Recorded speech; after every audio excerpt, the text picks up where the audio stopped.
Welcome to this explainer. Today, we're unpacking something pretty incredible. It's a deeply mystical, highly poetic, and honestly incredibly dense ancient text, known as the Thought of Norea. Now, we're going to focus entirely on what the words themselves reveal to us right there on the page. We'll be breaking down this remarkable survival from Codex IX, verse by verse, unraveling this truly fascinating spiritual journey of elevation and absolute unity. The text itself is super short, literally only 8 verses, but believe me, it contains universes of meaning. So let's dive right in, shall we? We are hitting the ground running with a massive hook. Straight from the text, Incomprehensible Father, it is Norea who calls to them.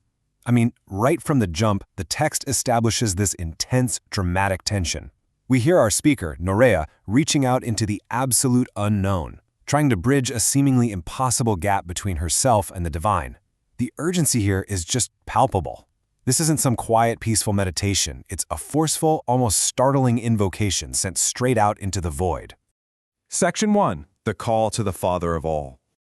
Okay, so verse 1 hits us immediately with an overwhelming flood of complex descriptions. Father of all, Norea of light, dwelling in the heights above the regions below, light dwelling in the heights, voice of truth, direct nous, untouchable logos, unspeakable voice, incomprehensible Father. Just the sheer volume of titles details exactly who Norea is invoking from these lower realms.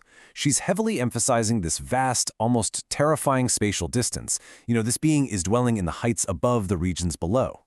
She is literally exhausting every conceptual tool she has to describe a power that totally defies simple human explanation. It's this beautiful linguistic attempt to capture the infinite. So how do we make sense of that? Well, the text actually teaches us how to approach this invocation by isolating specific, majestic attributes of the divine. Instead of just a generic, vague call, she deliberately addresses the light, the voice of truth, the direct nous, and the untouchable logos.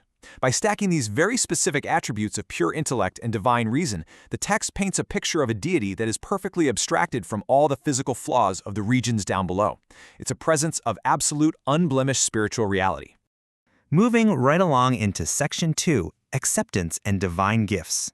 Let's see how this builds when the divine realm actually responds to her. She just sent this massive, complex call, throwing her voice across a cosmic distance. So what happens next? Does the divine require some epic test? Nope. The text doesn't waste any time. In a simple, beautiful 2-step progression in verse 3, her call is both heard and permanently answered. They heard her, and then they accepted her into her place forever. No trial, no long negotiation, absolutely no demands for penance. The sheer earnestness of her call results in an immediate, permanent divine acceptance. But getting accepted is just the start of what she receives. To really understand what she gets, we have to stick strictly to how the text defines these mystical realms. She's granted the gift to rest in the Ipanoia. Now, the text explicitly defines this as an unspeakable place of rest. Think of it as a realm of divine thought or imagination. It's a spiritual location providing an ultimate peace that completely transcends language. The tranquility is so profound that words simply fail to capture what it is. And similarly, she's given the capacity to rest in the autogenese. Again, relying solely on how our text treats this concept, autogenese is defined purely through its divine nature. It points to something entirely self-generated or self-begotten. So she isn't just taking a break in a physical place, she is resting within the very concepts of divine thought and infinite self-generation, completely enveloped by a power that relies on absolutely nothing outside of itself. Here's the really crucial point, though. She isn't just relocated to some new heavenly zip code. She undergoes a complete, fundamental, internal transformation. She actually inherits a living logos and a first mind, which allows her to join the imperishable. She literally takes on the exact same attributes, the nous and the logos, that she was just praising the Father for having back in verse 1. Her entire spiritual makeup is completely rewritten to match the divine. Which brings us to Section 3, Dwelling in the Pleroma. This massive inheritance launches her into a totally new state of existence. We see this stark contrast that brilliantly illustrates the core narrative arc of the text. Initially, we had her desperate state, right? A solitary voice crying out from the regions below. But now, we see her elevated state. She's a powerful entity who speaks words of life and possesses the great mind of the invisible. She's totally ceased to be a petitioner and has become an active, fully empowered participant in the divine reality itself. Talk about a glow-up. But then, the text totally bends our understanding of time. In verses 5 and 6, it reveals that these gifts she received, she actually possessed them before the world was created. Her salvation is framed not as acquiring something brand new, but as a deep remembrance, a return to an eternal state. Right now, she dwells with those in the pleroma, yet the text also looks forward to a future where days will come when she'll see the divine fullness completely. Past, present, and future are entirely collapsed into her spiritual triumph. It's mind-bending.